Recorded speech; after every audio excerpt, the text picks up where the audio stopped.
Assalamualaikum warahmatullahi wabarakatuh.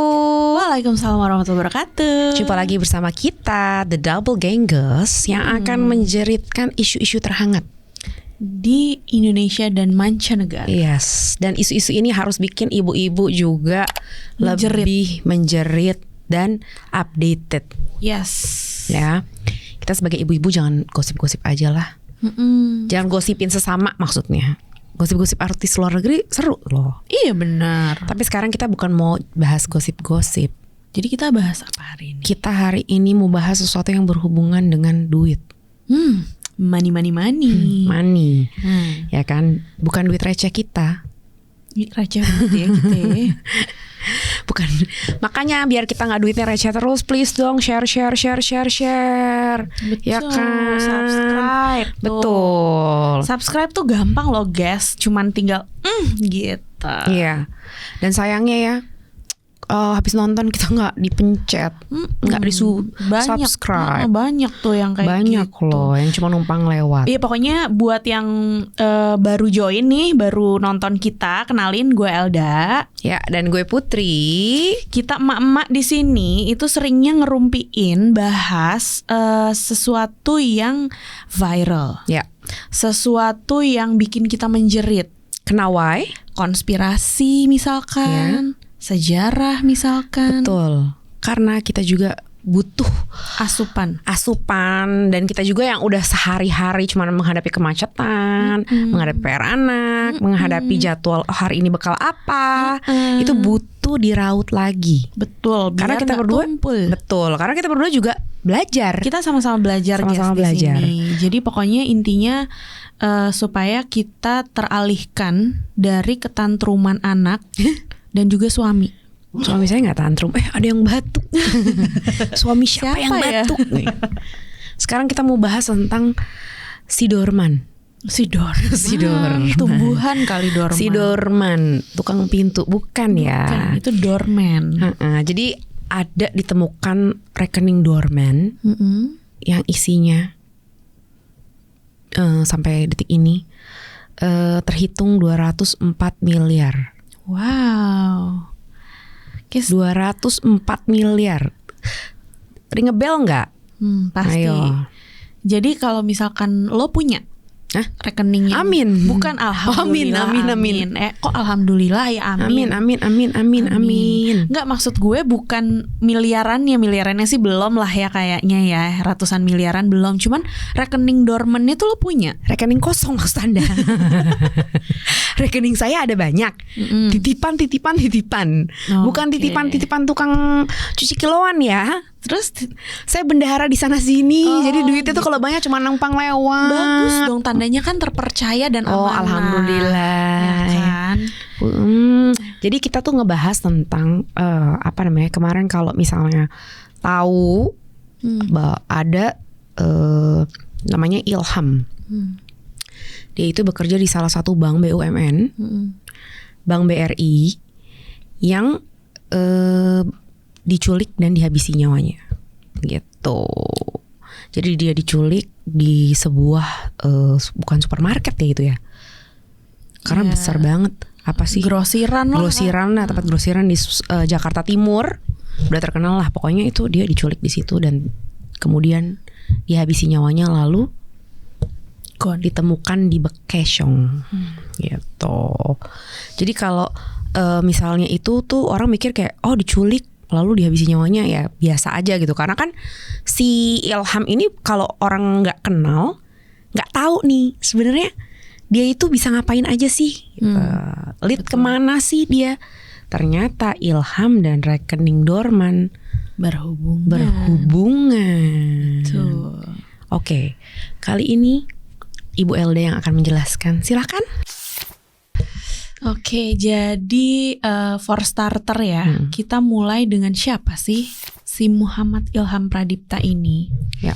Nah, jadi Muhammad Ilham Pradipta itu tuh umurnya 37 tahun. Masih muda ya? Masih muda. Jadi sebenarnya kita nggak nemuin nih info dia lahir di mana, tanggal berapa, kemudian dia dari background keluarga yang seperti apa, itu tuh kayaknya emang nggak dibuka di publik gitu. Jadi yang pasti dia itu lulusan universitas jurusan agribisnis, Fakultas Pertanian Universitas Jenderal Sudirman, angkatan 2006. Unsut ya. Unsut. Mungkin buat teman-temannya yang kenal bisa komen. Boleh ya komen gitu, kalau misalkan nanti di sepanjang pembahasan kita ini ada yang kurang atau mungkin ada yang keliru, bisa dikoreksi atau ditambahin di bawah gitu. Nah, jadi Muhammad Ilham ini tuh bergabung sama BRI itu tahun 2012. Nah, jadi dia udah ngabdi di Bank BRI itu tuh udah 13 tahun dan ketika dia kehilangan nyawanya itu dia sudah berada di posisi manajerial. Nah, balik lagi waktu kuliah itu tuh dia tuh sempat jadi penyiar radio. Jadi kelihatan kalau misalkan penyiar radio itu kan biasanya orangnya fun gitu kan, terus kayak energik yang gitulah, yang kayak menyenangkan. Masa sih punya musuh gitu kan.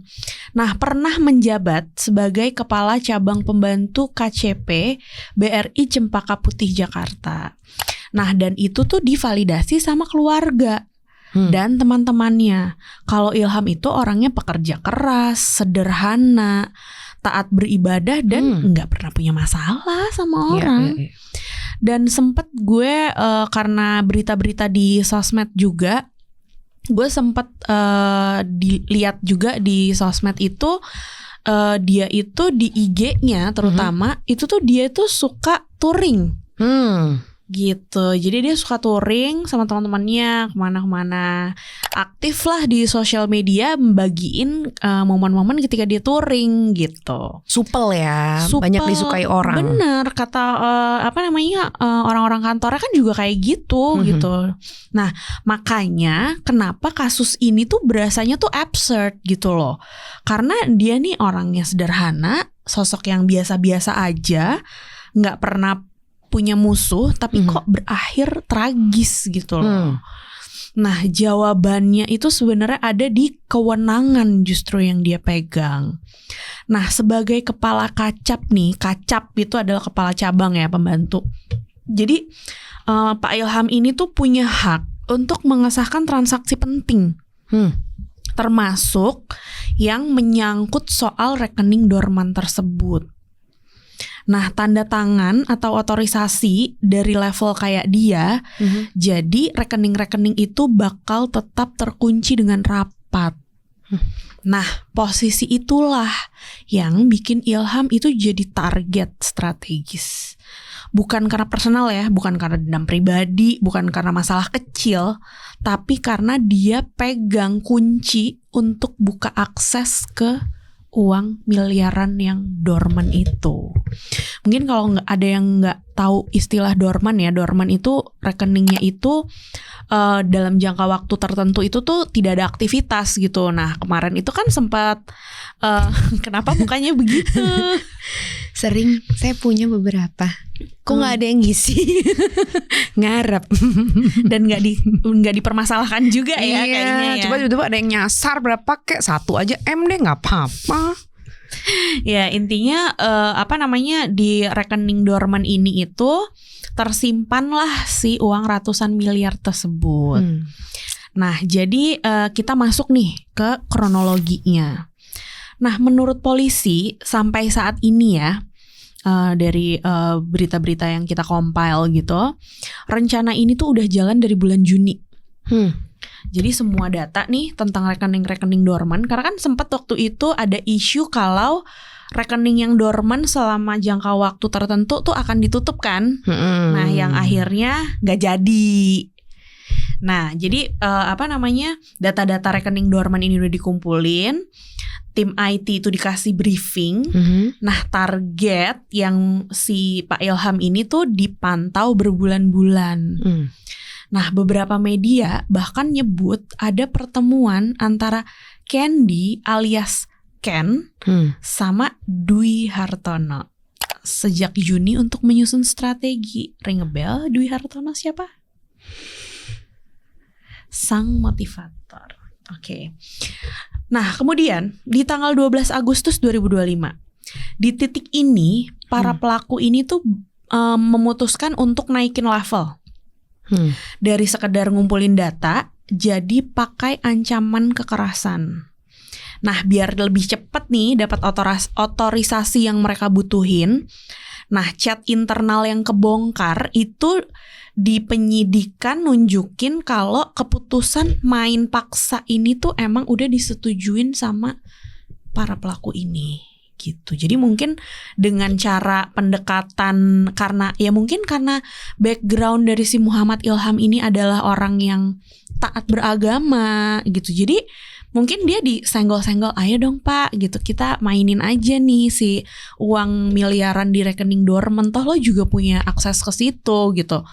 Nggak mau, sampai akhirnya mereka memutuskan untuk main paksa gitu. Kemudian sampailah di tanggal 20 Agustus 2025 sore hari. Nah, jadi sore itu Ilham baru keluar rapat. Jadi di supermarket itu tuh sebenarnya dia rapat.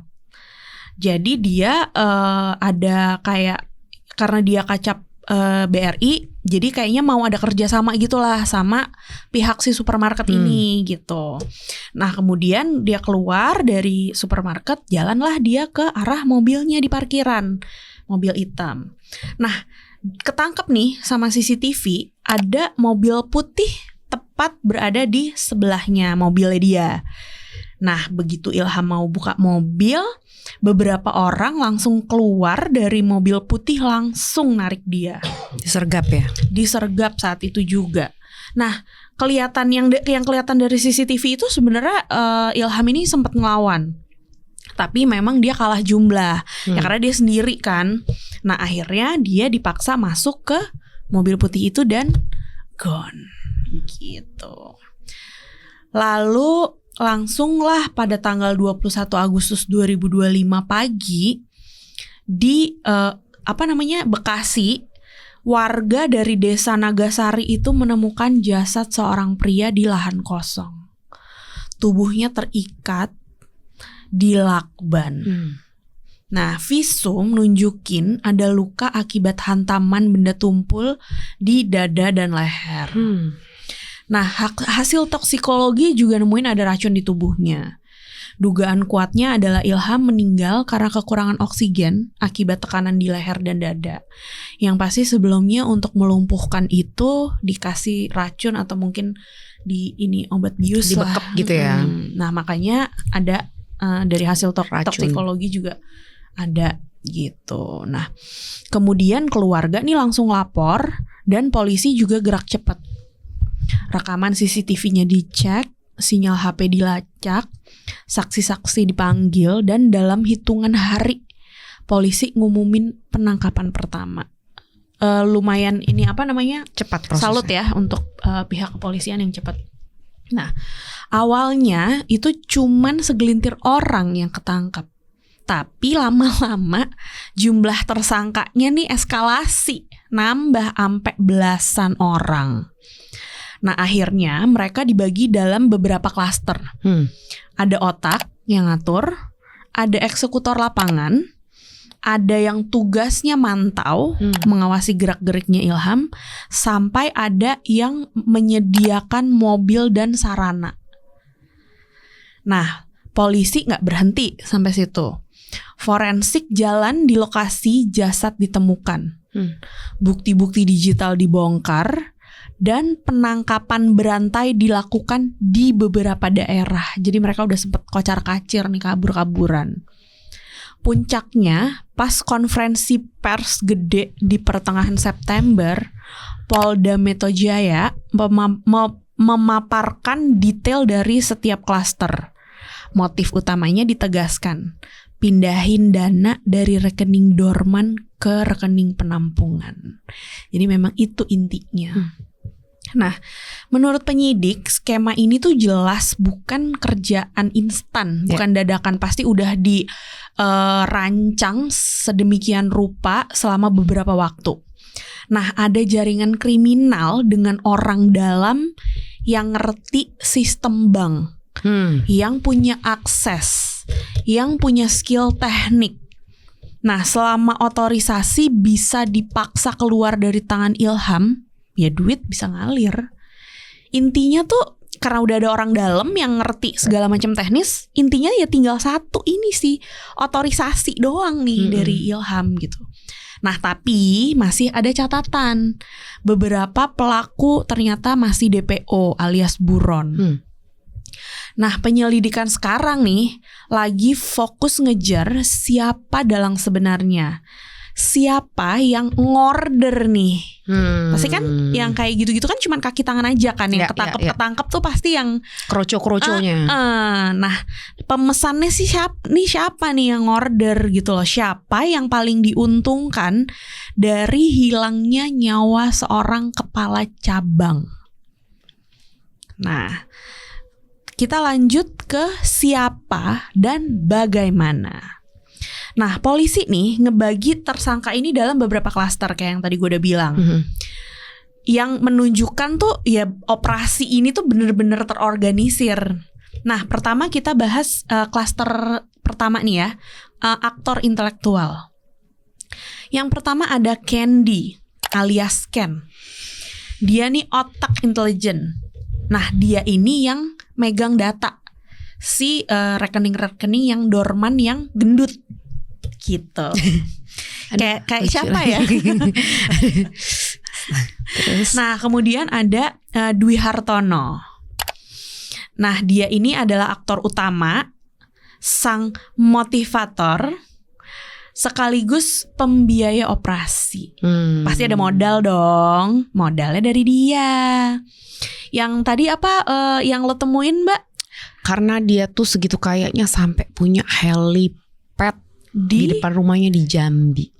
Saking ya, ngebayang nggak di depan rumah ada helipad gitu ya, kan? Kalau nggak rumahnya segede Haho, lihat helikopter aja kalau nggak dari jauh jarang-jarang yang lihat dari deket. Gitu. Nah, balik lagi. Ada kemudian AAM alias A, 38 tahun. Dia ini adalah bagian dari lingkaran perencana. Nah, kemudian ada JP, bukan jeruk purut, umur 40 tahun. Nah, dia ini ikut merancang. Juga masuk dalam daftar dalang sekaligus klaster penganiaya. Kemudian ada AT, umur 29 tahun. Dia diduga bagian dari perencana awal. Nah, kemudian ada klaster kedua nih. Mereka ini yang tugasnya ngintai. Jadi selama beberapa hari, karena dari beberapa media yang gue lihat juga ya, itu orang-orang kayak tukang parkir itu tuh kayak ngeh nih, ini orang-orang nih siapa sih gitu. Kok ada orang di mobil ngintai ke bank, takutnya kan kayak mereka pemikiran pertamanya adalah mau ngerampok. Ya kayak di film-film ya. Ya, ngintai dulu nih gitu. Terus kayak nggak keluar-keluar dari mobil, terus mobilnya juga nggak pindah-pindah gitu kan. Terlalu kurang rapi ya mainnya. Berarti sampai ke apa tukang parkir engah itu kan ya mereka kurang lah sebenarnya gitu. Nah, jadi yang tergabung dalam para pengintai ini ada Wiranto 38 tahun, ada Eka Wahyu 20 tahun. Aduh, masih kecil 20 tahun diajak-ajak. Ada Rohmat Syukur 40 tahun sama AS 25 tahun. Nah, tugasnya mereka tuh stalking, ngebuntutin, memetakan pergerakannya dari korban dan menentukan waktu yang tepat untuk memulai penculikan. Nah, kemudian ada klaster berikutnya, klaster ketiga. Ini adalah orang-orang yang bertugas untuk menculik. Ada namanya Erasmus Wawo, umur 27 tahun. Ada namanya inisialnya REH 23 tahun. Ada JRS 35 tahun dan EWB 43 tahun. Ditambah beberapa nama lain disebut sebagai pelaku lapangan. Kemudian ada klaster berikutnya penganiaya. Nah, setelah mereka nyulik nih, dianiaya dulu kan. Nah, ada JP umur 40 tahun. Dia ini punya tugas yang merangkap. Jadi selain sebagai penganiaya, dia juga dalang yang tadi pertama gue sempat sebutkan. Kemudian ada MU 44 tahun dan ada DSD 44 tahun. Nah, mereka inilah yang orang-orang yang terlibat dalam kekerasan fisik yang mengakibatkan korban kehilangan nyawa. Nah, kemudian ada oknum TNI ternyata Kopassus. Jadi ada Kopda FH umur 32 tahun. Nah, dia ini adalah orang yang menyediakan tim penculik setelah mendapat tawaran pekerjaan. Jadi ya nyuliknya ya cepet lah, orang terlatih gitu kan ternyata gitu, disediainnya sama Kopda gitu. Kemudian ada Serka N.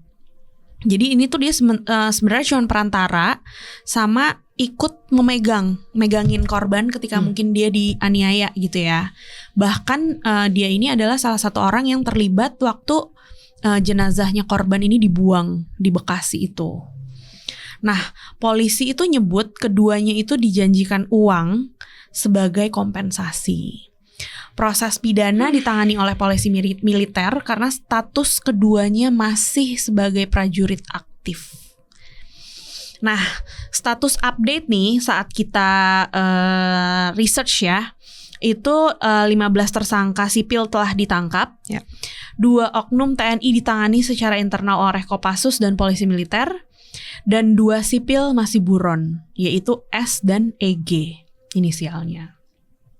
Nah, dengan pembagian ini, jelas kasusnya Ilham ini tuh bukan sekedar penculikan spontan, tapi operasi yang dirancang dan berstruktur. Ada otaknya, ada pengintainya, ada tangan penculiknya, hingga ada eksekutor yang ngilangin nyawa. Gitu. Nah, jadi disclaimer ya, semua nama di atas itu muncul dalam pemberitaan terkait, penetapan tersangka atau pemeriksaan polisi. Status hukum terakhir bisa berubah sesuai proses peradilan yang ada. Gitu. Nah, sekarang kita masuk ke how. Step by step, apa aja sih yang dilakukan pelaku menurut penyidik? Nah, pertama ketika pengintaian. Jadi dalam pengintaian ini prosesnya itu ada identifikasi dan mengkatalogkan rekening dorman. Kemudian ada juga memantau rutinitas tentunya dari korban dan koordinasi klaster IT dan klaster lapangan. Nah, kemudian ada eksekusi penculikan di tanggal 20 Agustus, yaitu tindakan penculikan di parkiran supermarket. Kemudian ada pemaksaan masuk ke dalam kendaraan. Kemudian CCTV dan saksi membantu rekonstruksi. Nah, kemudian ketiga ada penahanan dan perlakuan. Dalam mobil atau tahapan penahanan, itu korban tuh dipaksa masuk lah. Kemudian laporan temuan jenazah memperlihatkan ikatan dan lakban, indikasi pembungkaman dan pembatasan gerak pastinya. Kemudian otopsi lengkap belum dipublikasikan secara rinci. Hingga saat ini kita cuman yang kayak tadi aja tuh yang lebam di dada dan leher yang kayak gitu. Intinya mungkin secara garis besar lah ya yang baru diumumin ke publik. Nah, kemudian ada perubahan rencana dan pembuangan di tanggal 21 Agustus. Rencana memaksa otorisasi di safe house itu gagal. Jadi mungkin ya karena gagal jadi dihilangkan gitu kan. Nah, kemudian korban ditemukan meninggal dan dibuang di Bekasi. Nah, penyebab pasti kematian masih menunggu hasil forensik yang terpublikasi. Kemudian upaya digital nih, ada upaya digitalnya. Jadi tim IT yang disebut itu disiapkan untuk memindahkan dana bila otorisasi didapat. Jadi udah langsung prepare nih mereka. Ada bagian teknisnya soal mereka di dalamnya. Pasti. Jadi kalau misalkan pas di safe house itu dalam tekanan Ilham mau otorisasi, langsung tuh gercep tuh mereka. Nah, tapi polisi ini menyatakan upaya pemindahan dana itu belum sempat terrealisasi. Jadi mungkin sampai akhir hayatnya Ilham tetap nggak mau untuk otorisasi gitu. Kemudian kita masuk ke motif dan skema financial. Nah, jadi motif resminya sebenarnya di balik kasus penculikan dan pembunuhan ini, polisi bilang ada satu motif utama. Nggak lain dan nggak bukan adalah money. gitu. Tapi bukan duit receh dan bukan tabungan biasa. Nggak laku tuh kalau misalkan nominal-nominal kayak di rekening kita mah nggak laku. Mau udah dorman 5 tahun juga nggak laku, Mbak. Tenang aja gitu. Nah, target mereka adalah rekening dorman, rekening lama yang udah nggak pernah dipakai tapi masih ada isinya, dan isinya gendut itu tadi. Gitu. Nah, polisi itu nyebut nilainya bisa nyampe puluhan bahkan ratusan miliar rupiah. Masalahnya rekening kayak gini nggak bisa asal dipindahin, itu tadi ada sistem pengaman, dia butuh otorisasi dari Kacap, dan kebetulan Ilham lah yang punya akses, dia yang megang kunci administrasi yang dibutuhkan untuk buka pintu ke uang yang gendut ini, ke rekening yang gendut ini. Makanya pelaku ngambil jalan paling ekstrim, menculik dan maksa. Di mata mereka Ilham itu udah bukan manusia lagi, dia cuman alat aja gitu. Cuman pintu yang mesti didobrak supaya si rekening gendut ini cair gitu. Jadi polisi memperkirakan target sekitar 60-70 miliar untuk beberapa rekening jadi sasaran. Ada juga benang merah ke kasus pembobolan rekening dorman senilai 204 miliar itu. Jangan rekening aku. Rekening kita ya. Iya, amin. Tapi nggak untuk dibobol loh ya, kita amin. Kita untuk ditambahin. Betul. Nah, jadi skema yang disusun silahkan dilanjutkan oleh Anda. Saya udah agak seret nih kayaknya. Oke, jadi ada skemanya, skema yang disusun ya. Menurut penyidikan, rencana ini ada beberapa layer. Pemilik data dulu deh pertama. Si pemilik data kan si Candy itu. Candy gue pengen keriting dong. Gue pengen dari tadi tuh pasti Candy ya. Aduh ketahuan deh umurnya. Di sini ada muncul si Candy alias Ken. Dia itu yang pegang daftar uang rekening dorman. Hasil pembobolan datanya tuh data-data internal. Iya, yang tadi ordal itu kan. Bisa dibilang dia adalah yang memegang peta harta karun menuju ke rekening gendut. Yang kedua adalah infrastruktur digital. Nah ini disiapin rapi banget deh, mulai dari rekening penampung, akun buat transfer jarak jauh, sampai akses remote. Jadi begitu otorisasi, langsung dalam sekejap duitnya langsung pindah.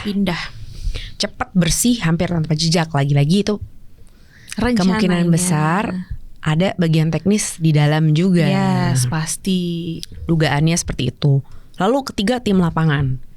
Mereka tuh yang ngerjain pekerjaan kotor lah, yang tadi kayak nyulik, nahan, menganiaya, dan maksa Ilham untuk tanda tangan, kasih otorisasi. Di mata mereka ya udah kekerasan itu ya sah-sah aja untuk mendapatkan, mereka melakukan segala cara untuk mendapatkan persetujuan. Ya balik lagi karena mereka nganggep ya Ilham ini udah juga bukan manusia, cuma alat aja. Dan bukan jeritan. Kalau tidak ada konspirasi. Jadi konspirasi dan fakta yang jarang dibahas. Mister, inget ini konspirasi ya. Jadi semuanya dikembalikan. Dan bukan kita loh ya. Ini yang apa? Yang istilahnya bukan kita yang nyebut gitu loh. Ya, ini kita cuman nyuplik. Dari info-info yang udah tersebar lah. Betul. Di media banyak. Pertama, siapa sih S tuh si pemasok data Tea? Polisi bilang mereka masih mengejar satu orang berinisial S yang diduga dialah yang menyuplai data rekening dorman tersebut. Berarti ke Candy ya? Ya, si ke Candy suppliernya S. Nah muncul pertanyaan besar kan, kalau ada S berarti ada sumber data yang gak main-main. Bisa jadi ada jaringan yang lebih luas di belakang layar. Sampai-sampai dia sampai saat ini masih buron ya kan? Iya betul. Yang kedua, nilai sebenarnya dan jejak duitnya nih kemana aja. Media menyebut astagfirullah, maaf ya guys. Media menyebut target dana di rekening dorman ini nilainya itu bisa puluhan sampai ratusan miliar. Masalahnya angka pastinya sebenarnya di kasus Ilham ini yang nggak benar-benar dibuka. Jadi sampai sebelum kita sekarang take ini itu ya keluar angkanya 204 M. Tapi sebenarnya Mungkin karena kan tadi ada kaitan-kaitan kemana-mana ya, totalnya berapa nggak tahu, belum ketahuan. Ada juga klaim kalau ada beberapa orang dari jaringan ini sebelumnya pernah berhasil mengambil uang ratusan miliar di kasus lain. Berarti udah sempat berhasil ya. Ya, jadi mereka adalah banget. bukan yang baru gitu loh. Ini udah gembong, Cil. Pemain lama lah istilahnya. Kalau itu benar, berarti kita lagi ngomongin soal sindikat besar, bukan sekedar kelompok kecil iseng gitu. Bobol rekening. Ketiga, peran oknum aparat. Nah, ini yang bikin semua menjerit. Iya. Ternyata ada 2 oknum dari TNI yang ikut terseret. Oknum ya guys. Oknum. Ingat ya, jangan bumbu-bumbu deh komennya nanti ya. Galak. Pertanyaan ini tuh murni, emang ini ulah individu yang disalahgunakan atau ada kaitan yang lebih besar gitu. Polisi sudah menjelaskan peran mereka, sementara pihak militer juga sudah melakukan proses internal. Cuman ya, detail soal gimana kasus ini ditangani di ranah hukum masih belum terbuka di publik. Dan hasil keputusannya juga belum keluar ya guys. Lalu soal otopsi dan bukti forensik, sampai sekarang ya itu belum diumumin. Kayak ada luka di bagian dada, lebam karena benda tumpul. Tapi belum ketahuan bendanya apa. Terus racunnya juga belum ketahuan apa gitu kan. Jadi nggak ada yang tahu pasti. Nah, kondisi ini bikin spekulasi makin liar. Karena cuman potongan-potongan ya, biasa kan kalau dikasih potongan-potongan langsung nih bumbuin netizen liar. Teori targetnya lebih luas juga ternyata. Ada dugaan dan teori lain Ilham sebenarnya bukan satu-satunya target. Jadi beberapa laporan menyebut ada kepala cabang lain yang sempat ditawarin atau ditekan, tapi mereka menolak. Karena itu makanya mereka beralih ke Ilham. Kalau benar berarti ini bukan sekedar kasus tunggal, tapi bagian dari pola yang lebih besar. Dan itu bikin ngeri karena bisa jadi ancaman sistematik bagi perbankan Indonesia. Ancaman sistemik bagi perbankan Indonesia. Oke, sekarang kita masuk ke bagian dampak dan hukum yang perlu diikuti. Dampak buat bank dan publik. Kasus ini bikin orang langsung mikir seaman apa sih data kita, ya kan? Walaupun isinya segitu-segitunya ya, tapi tetap aja kan khawatir gitu. Khawatir dan lebih keganggu. Tiba-tiba lagi tengah-tengah nyetir ada telepon. Pas diangkat, saya mau menawarkan asuransi atau lalu dapat data gue dari mana? Iya kan? Maksudnya kesel dong. Ternyata masih ada celah di sistem internal, terutama soal rekening dorman alias rekening tidur yang jarang dipakai. Publik pun, masyarakat semuanya makin kencang tuh untuk menuntut transparansi. Baik dari pihak bank maupun aparat hukum. Ini sebenarnya gimana sistemnya bisa data-data tuh jebol. Bocor. Oke, masuk ke status hukum. Sekarang tuh udah ada belasan orang yang ditahan dan diselidiki. Tapi soal pasal apa yang akhirnya bakal nempel, bakal dikenakan ke mereka itu masih menunggu jaksa. Bisa aja pembunuhan berencana. Karena kan emang udah bener-bener operasinya tuh udah ada bagian-bagiannya, klaster-klasternya sendiri-sendiri kan. Bisa juga penculikan atau pasal lain. Beberapa pihak bahkan minta otak di balik kasus ini dijerat pasal 340 KUHP biar hukumannya maksimal. Tapi semua balik lagi ke bukti dan hasil persidangan terakhir. Yes. Nah, yang masih jadi PR nih, kan masih ada DPO 2 orang. Betul. Jadi kita harus menunggu hasil autopsi lengkap, langkah apa yang diambil TNI buat oknum. Dan yang paling penting, nanti apakah bukti transfernya akan kebongkar dan jejak-jejak finansial ini mengarah ke siapa sih bos besar, siapa yang di atas si Candy gitu. Raja terakhirnya siapa gitu kan kalau di game. Apakah akan terbongkar? Nggak tahu. Ya kita tunggu aja, sabar ya. Nah oke, Ilham ketemu udah nggak bernyawa, ya kan?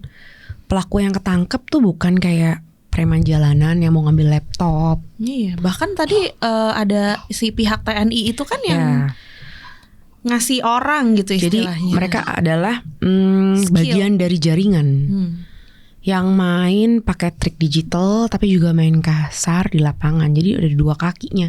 Kakinya digital, kaki satu lagi di lapangan. Dua-duanya jalan. Polisi udah beberin banyak nama tapi masih ada tanda tanya gede. Siapa bos dan siapa yang kasih data, ya kan? Berapa gede duit yang sebenarnya ada? Nominalnya berapa? Dan bakal kebuka gak sih semuanya? Karena intinya masalahnya bukan soal siapa bunuh siapa, tapi tentang sistem yang punya celah.